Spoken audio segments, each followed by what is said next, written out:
What, you may wonder, is a hillbilly nerdgasm? To explain this fully, I'm going to have to tell you a story. I was in Eastern Kentucky with my visiting family, and so my brother-in-law and his brother-in-law, my son, and a nephew decided that we wanted to go out tubing down a local creek. Now, if you've never been tubing, how you do it is you grab some inner tubes, and a boat is kind of optional, but a boat would be helpful. The boat is for the beer. The tubes are for your ass. And so you put your ass in the inner tube, you put the beer in the boat, and you float down the river. Now, if you're smart about it, what you're going to do is you're going to park a car down the river, as well as the car that drops you off. Otherwise, it's a long hike. But that's how it works. And so you just spend the day floating. It's actually very, very pleasant and a lot of fun. So my brother-in-law, though, he had found this used, broken trolling motor prop, and he wanted to see what would happen if he would stick that on a weed whacker, and so he hooked that up, jacklegged that together, and we put that in the boat too, and so we hit the water, and first thing we did, of course, was to try this thing because it's like this would be awesome to be sitting on your inner tube with a weed whacker, just down the creek, right? Well, so we tried it. Of course, it didn't work because it needed to be geared down. There's the RPMs were just way, way, way too high. All it did was stall the motor out.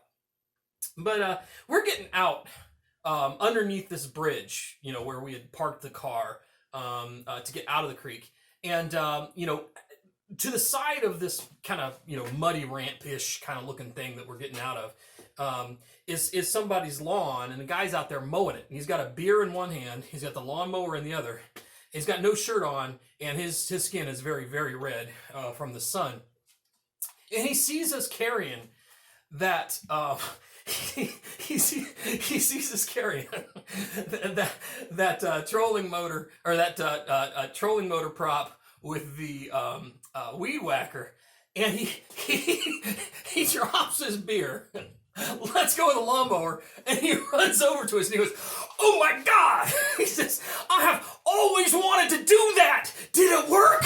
He was just totally flipping out.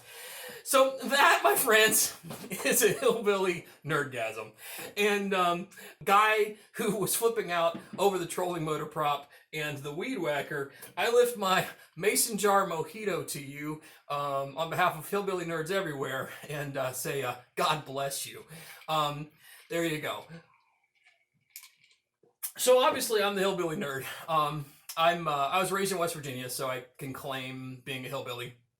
And like many West Virginians, I no longer live there because there isn't an economy. If you live there or have ever lived there, you know what I mean.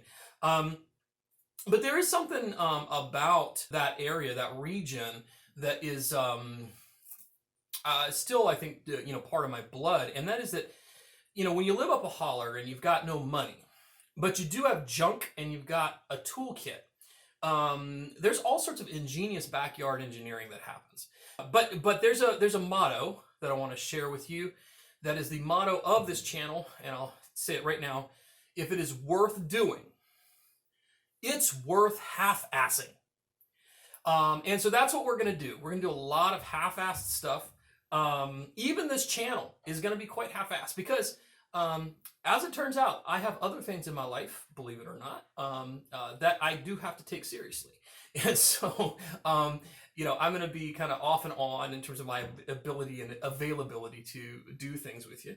But to give you an example, I'm gonna share this with you here. This was my first ever CNC machine, and as you can see, it's made out of OSB and an old Craftsman drill press, and some stepper motors, some linear bearings, and then I've got like a